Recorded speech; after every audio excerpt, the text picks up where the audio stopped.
શાંતિ. 17/6/2026 આજના મીઠા બાબાના મધુર મહાવાક્ય. મીઠા બાળકો, સૂર્યવંશી રાજ્યપદ લેવાના માટે પોતાનું બધું બાપ પર સ્વાહા કરો. સૂર્યવંશી રાજ્યપદ અર્થાત એર કન્ડિશન ટિકિટ. પ્રશ્ન છે, આ દુનિયામાં તમારા બાળકોથી વધારે ખુશનસીબ કોઈ પણ નથી. કેવી રીતે? ઉત્તર છે, તમારા બાળકોના સન્મુખ બેહદના બાપ છે. એમનાથી તમને બેહદનો વારસો મળી રહ્યો છે. તમે આ સમયે બેહદ બાપ, ટીચર અને સદગુરુના બનીને એમનાથી બેહદની પ્રાપ્તિ કરો છો. દુનિયાવાળા તો એમને જાણતા પણ નથી, તો તમારા જેવા ખુશનસીબ હોય કેવી રીતે શકે? ગીત છે, બડા ખુશનસીબ હૈ જો દિલ કે કરીબ હૈ. ઓમ શાંતિ. બ્રાહ્મણ કુલભૂષણ બાળકો જાણે છે કે અત્યારે અમે બ્રાહ્મણ સંપ્રદાયના છીએ, પછી દેવી સંપ્રદાય બનીશું. બાળકોને બાપ બેસી સમજાવે છે, જ્યારે કે બેહદના બાપ સન્મુખ છે અને એમનાથી બેહદનો વારસો મળી રહ્યો છે. બાકી બીજું શું જોઈએ? ભક્તિ માર્ગ ક્યારથી ચાલે છે આ કોઈને ખબર નથી. ભક્તિ માર્ગવાળા ભક્ત ભગવાનને અથવા બ્રાઇડગ્રૂમને યાદ કરે છે, પરંતુ વંડર છે કે એમને જાણતા નથી.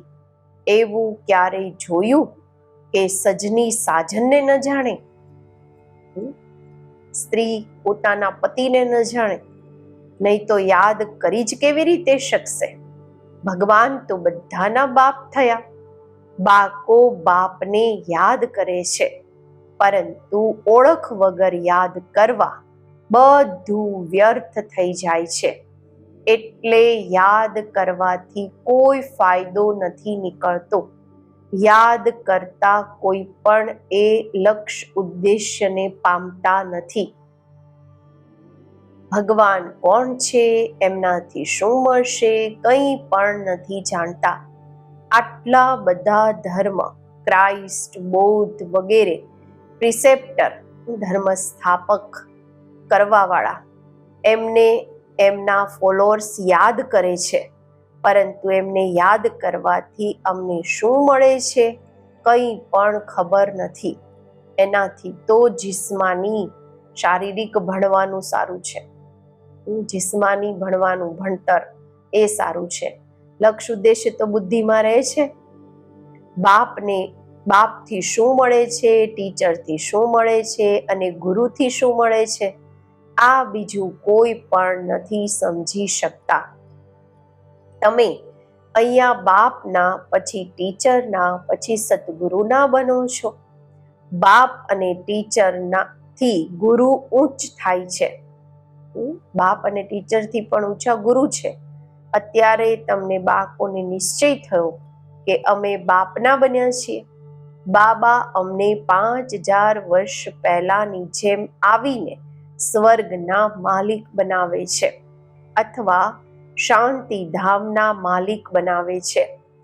બાપ કહે છે, લાડલા બાળકો, તમે મારાથી પોતાનો વારસો લેશો ને? બધા કહે છે, હા બાબા, કેમ નહીં લઈશું? અચ્છા, ચંદ્રવંશી રામપદ પામવામાં રાજી થશો? તમને શું જોઈએ? બાપ સોગાત લઈ આવ્યા છે. તમે સૂર્યવંશી લક્ષ્મીને વરસો કે ચંદ્રવંશી સીતાને? તમે પોતાની શકલ તો જુઓ, પોતાનો ચહેરો તો જુઓ. શ્રી નારાયણને કે શ્રી લક્ષ્મીને વરવાના લાયક છો? વગર લાયક બન્યા વરી કેવી રીતે શકશો? બાબા કહે છે, લાયક બન્યા વગર વરી કેવી રીતે શકશો? બાબાએ કહ્યું કે અત્યારે બાપ બેસીને સમજાવે છે, હુબહુ જેમ કે કલ્પ પહેલા સમજાવ્યું હતું, ફરીથી સમજાવી રહ્યા છે. તમે ફરીથી આવીને વારસો લઈ રહ્યા છો. તમારું લક્ષ્ય ઉદ્દેશ્ય જ છે બેહદના બાપથી બેહદનો વારસો લેવાનો. એ છે સૂર્યવંશી રાજ્ય પદ. સેકન્ડ ગ્રેડ છે ચંદ્રવંશી. જેમ air condition first class second class હોય છે ને, તો સતયુગની પૂરી રાજધાની એર કન્ડિશન સમજો. એર કન્ડિશનથી ઊંચું તો કંઈ હોતું નથી. પછી છે ફર્સ્ટ ક્લાસ. તો અત્યારે બાપ કહે છે તમે એર કન્ડિશનના સૂર્યવંશી રાજ્ય લેશો કે ચંદ્રવંશી ફર્સ્ટ ક્લાસનું? એનાથી પણ ઓછું તો પછી સેકન્ડ ક્લાસમાં નંબરવાર વારીસ બનો. પછી તમે પાછળ પાછળ આવીને રાજ્ય પામશો. નહીં તો થર્ડ ક્લાસ પ્રજા. પછી એમાં પણ ટિકિટ રિઝર્વ હોય છે. First class reserve, second class reserve, નંબરવાર પદ તો હોય છે ને, અલગ અલગ દરજા હોય છે. બાકી સુખ તો ત્યાં છે જ. અલગ અલગ કમ્પાર્ટમેન્ટ હોય છે ને. સાહુકાર વ્યક્તિ ટિકિટ લેશે એર કન્ડિશનની. તમારામાં પણ સાહુકાર કોણ બને છે? જે બધું બાપને આપી દે છે. બાબા, આ બધું તમારું છે. ભારતમાં જ મહિમા ગવાયેલી છે. સોદાગર, રત્નાગર, જાદુગર, આ મહિમા છે બાપની નહીં કે શ્રી કૃષ્ણની. શ્રી કૃષ્ણએ તો વારસો લીધો, સતયુગમાં પ્રાલબ્ધ મેળવી. એ પણ બાપના બન્યા. પ્રાલબ્ધ ક્યાંથી મેળવી હશે ને, ક્યાંકથી તો પ્રાપ્ત કરી હશે. બાબા કહે છે લક્ષ્મી નારાયણ સતયુગમાં પ્રાલબ્ધ ભોગવે છે. અત્યારે તમે બાકો સારી રીતે જાણો છો. જરૂર એમના પાસ્ટમાં પ્રાલબ્ધ બનાવી હશે ને. નહેરુની પ્રાલબ્ધ કેટલી સારી, એનું ભાગ્ય કેટલું સારું હતું. જરૂર સારા કર્મ કર્યા હતા. વગર તાજ ભારતના બાદશાહ હતા. ભારતની મહિમા તો ખૂબ છે. ભારત જેવું ઉચ્ચ દેશ કોઈ હોઈ નથી શકતો. ભારત પરમપિતા પરમાત્માનું જન્મ સ્થાન છે. આ રહસ્ય કોઈની બુદ્ધિમાં નથી બેસતું.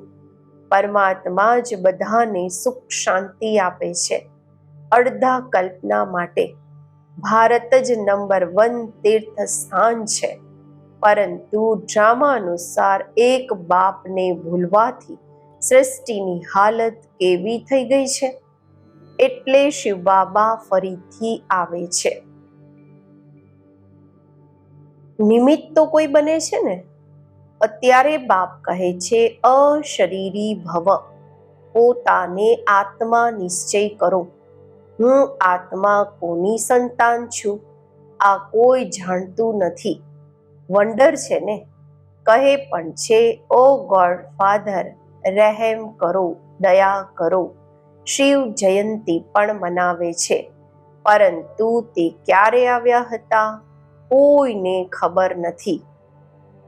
અને આ છે 5000 વર્ષની વાત. બાપ જ આવીને નવી દુનિયા સતયુગ સ્થાપન કરે છે. સતયુગની આયુ લાખો વર્ષ તો છે નહીં, તો ઘોર અંધકાર છે ને. ગીતાનો ઉપદેશ કેટલા આવીને સાંભળે છે, પરંતુ ન ભણાવવા વાળા, ન ભણવા વાળા. જે ગીતા ભણે છે, ગીતા વાંચે છે, ન વાંચવા વાળા, ન સાંભળવા વાળા, કઈ સમજે છે. બાપ કેટલું સહજ કરીને સમજાવે છે. માત્ર બાપને યાદ કરો. ગ્રહસ્થ વ્યવહારમાં રહેતા કમળ ફૂલ સમાન બનો. વિષ્ણુને જ બધા અલંકાર આપ્યા છે. શંખ પણ આપ્યું છે, ફૂલ પણ આપ્યું છે. વાસ્તવમાં દેવતાઓને થોડી આપવામાં આવે છે. આ કેટલી ગુહ્ય અને ગંભીર વાતો છે બ્રાહ્મણોના અલંકાર. પરંતુ બ્રાહ્મણોને કેવી રીતે આપે? આજે બ્રાહ્મણ છે, કાલે શુદ્ર બની જાય છે. બ્રહ્મા કુમાર જ શુદ્ર કુમાર બની જાય છે. માયા વાર નથી કરતી. બાબા કહે છે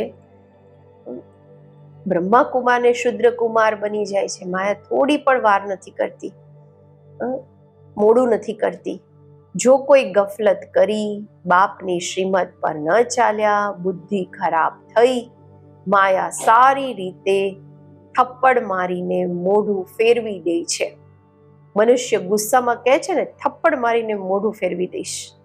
તો માયા પણ એવી છે. બાબાને ભૂલ્યા અને માયા એક સેકન્ડમાં થપ્પડ મારીને મોઢું ફેરવી દે છે. એક સેકન્ડમાં જીવન મુક્તિ પામે છે. માયા સેકન્ડમાં જીવન મુક્તિ ખતમ કરી દે છે.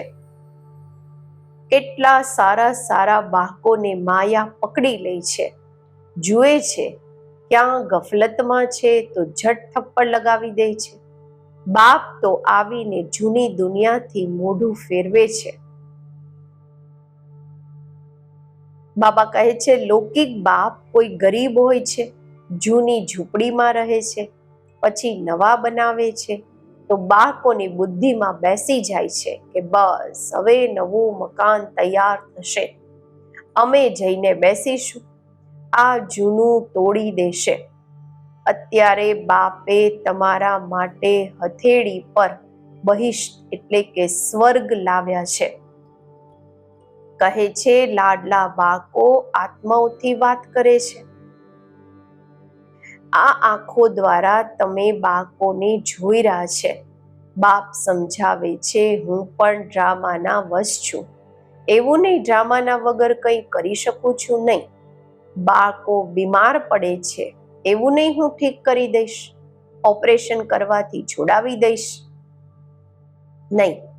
કર્મ ભોગ તો બધાએ ભોગવવાનો જ છે. તમારા ઉપર તો બોજો ખૂબ છે, કારણ કે તમે સૌથી જૂના છો. સતો પ્રધાનથી એકદમ તમો પ્રધાન બન્યા છો. હવે તમને બાળકોને બાપ મળ્યા છે, તો બાપથી વારસો લેવો જોઈએ. તમે જાણો છો, કલ્પ કલ્પ ડ્રામા અનુસાર અમે બાપથી વારસો લઈએ છીએ. જે સૂર્યવંશી ચંદ્રવંશી કુળના હશે તે અવશ્ય આવશે. જે દેવતા હતા પછી શુદ્ર બની ગયા છે, ફરી તે જ બ્રાહ્મણ બની દેવી સંપ્રદાય બનશે. આ વાતો બાપ વગર કોઈ સમજાવી નથી શકતા. બાપે તમને બાપને તમે બાળકો કેટલા મીઠા લાગો છો. કહે છે, તમે એ જ કલ્પ પહેલા વાળા મારા બાળકો છો. હું કલ્પ કલ્પ તમને આવીને ભણાવું છું. કેટલી વન્ડરફુલ વાતો છે. નિરાકાર ભગવાનનું વાચ શરીરથી વાચ કરશે ને. શરીર અલગ થઈ જાય તો આત્મા વાચ નથી કરી શકતી, બોલી નથી શકતી. આત્મા ડિટેચ થઈ જાય છે. અત્યારે બાપ કહે છે, અશરીરી ભવ. એવું નહીં કે પ્રાણાયામ વગેરે ચડાવવાનું છે, નહીં. સમજવાનું છે, હું આત્મા અવિનાશી છું. મારી આત્મામાં 84 જન્મોનો પાર્ટ ભરેલો છે. બાપ પોતે કહે છે, મારી આત્મા પણ જે એક્ટ કરે છે તે બધો પાર્ટ ભરાયેલો છે. ભક્તિ માર્ગમાં ત્યાં પાર્ટ ચાલે છે. પછી જ્ઞાન માર્ગમાં અહીંયા આવીને જ્ઞાન આપું છું. ભક્તિ માર્ગ વાળાઓને જ્ઞાનની ખબર જ નથી. કોઈએ શરાબ પીધી,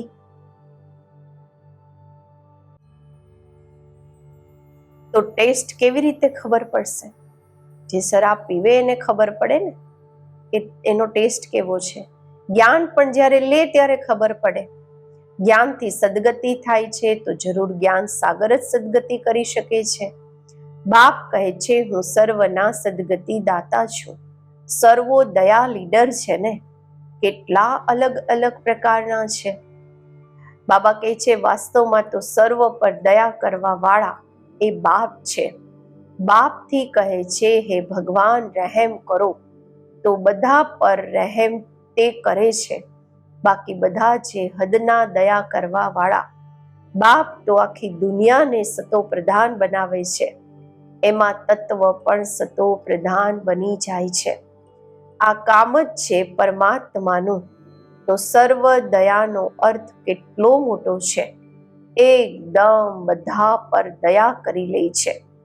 સ્વર્ગની સ્થાપનામાં કોઈ પણ દુખી નથી થતા. ત્યાં નંબર 1 ફર્નિચર, વૈભવ વગેરે મળે છે. દુઃખ આપવા વાળા જાનવર, માખી વગેરે કોઈ નથી હોતા. ત્યાં પણ મોટા વ્યક્તિના ઘરમાં કેટલી સફાઈ રહે છે.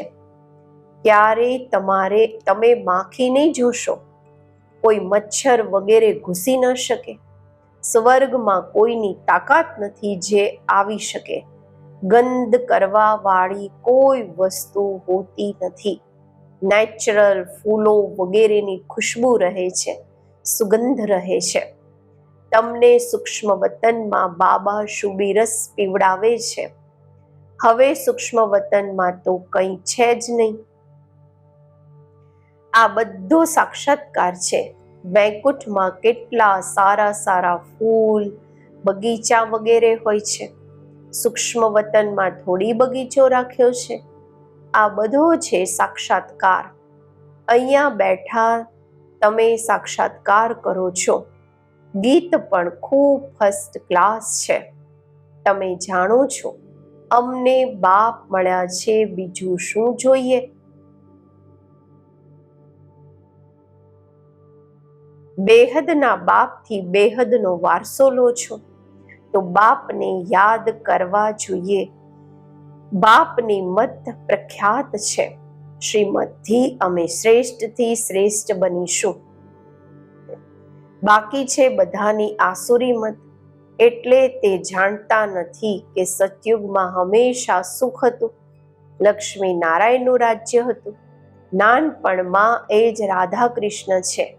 એમના ચરિત્ર વગેરે કંઈ છે નહીં. સ્વર્ગમાં તો બધા બાળકો ખૂબ ફર્સ્ટ ક્લાસ હોય છે. ચંચળતાની કોઈ વાત જ નથી હોતી. અચ્છા, મીઠા મીઠા સિકીલધા બાળકો પ્રત્યે માત પિતા બાપ દાદાના યાદ પ્યાર અને ગુડ મોર્નિંગ. રૂહાની બાપના રૂહાની બાળકોને નમસ્તે. આપણે રૂહાની બાળકોના રૂહાની બાપને નમસ્તે. ધારણા માટે મુખ્ય સાર.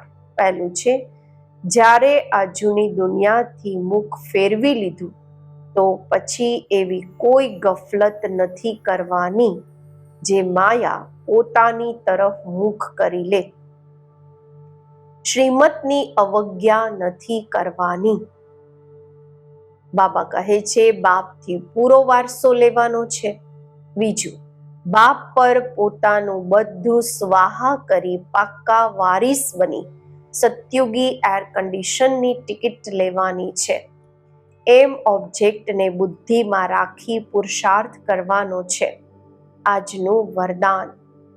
સ્વસ્થિતિ દ્વારા સર્વ પરિસ્થિતિઓનો સામનો કરવા વાળા અવ્યક્ત સ્થિતિના અભ્યાસી ભવ. જ્યારે અવ્યક્ત સ્થિતિના અભ્યાસની આદત બની જશે ત્યારે સ્વસ્થિતિ દ્વારા દરેક પરિસ્થિતિનો સામનો કરી શકશો. અને આ આદત અદાલતમાં જવાથી બચાવી દેશે. એટલે આ અભ્યાસને જ્યારે નેચરલ અને નેચર બનાવો ત્યારે નેચરલ કેલેમિટીઝ થાય.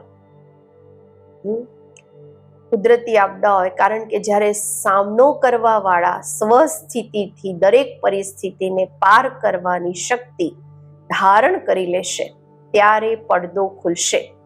આના માટે જૂની આદતોથી, જૂના સંસ્કારોથી, જૂની વાતોથી પૂરો વૈરાગ જોઈએ.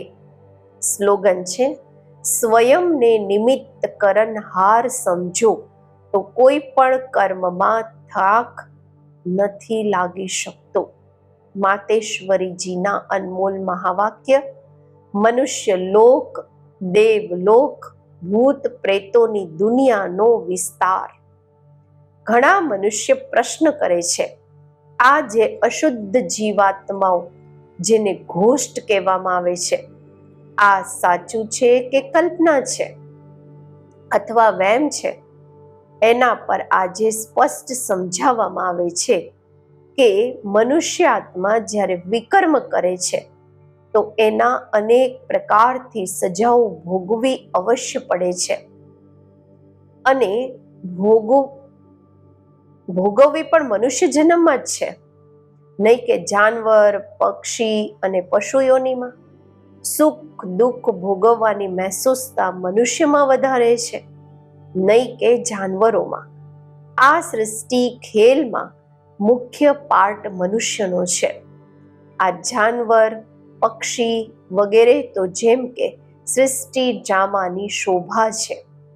આખા કલ્પની અંદર સતયુગ આદિથી લઈને કળિયુગના અંત સુધી મનુષ્ય આત્માઓના 84 જન્મ છે.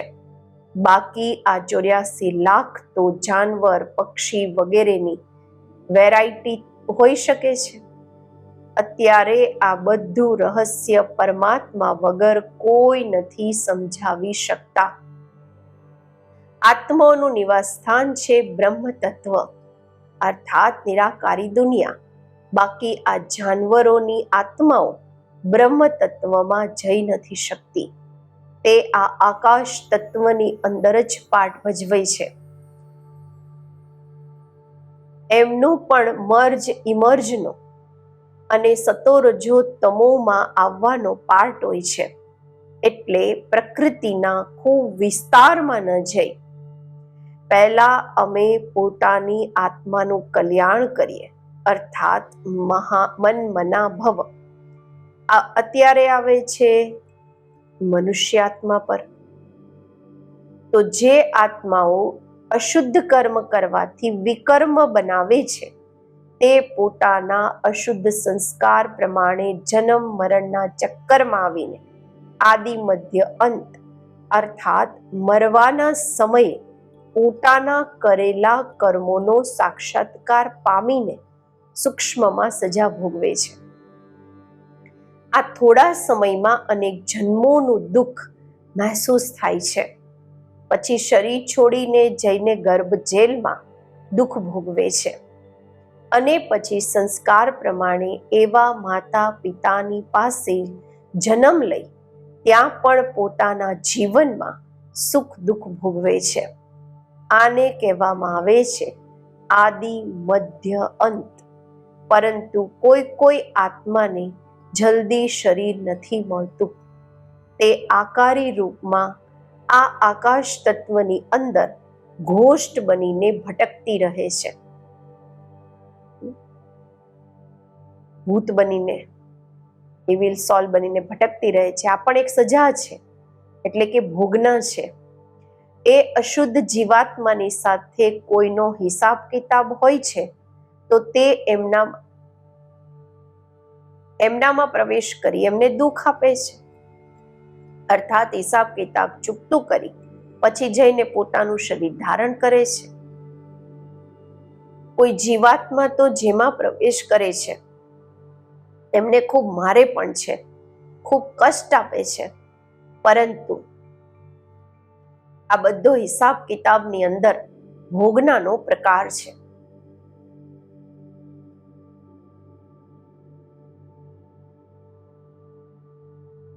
જે બધા મનુષ્ય તનમાં જ સુખ દુઃખ મહેસૂસ થાય છે. આ તો પોતાને સમજાવવામાં આવ્યું છે.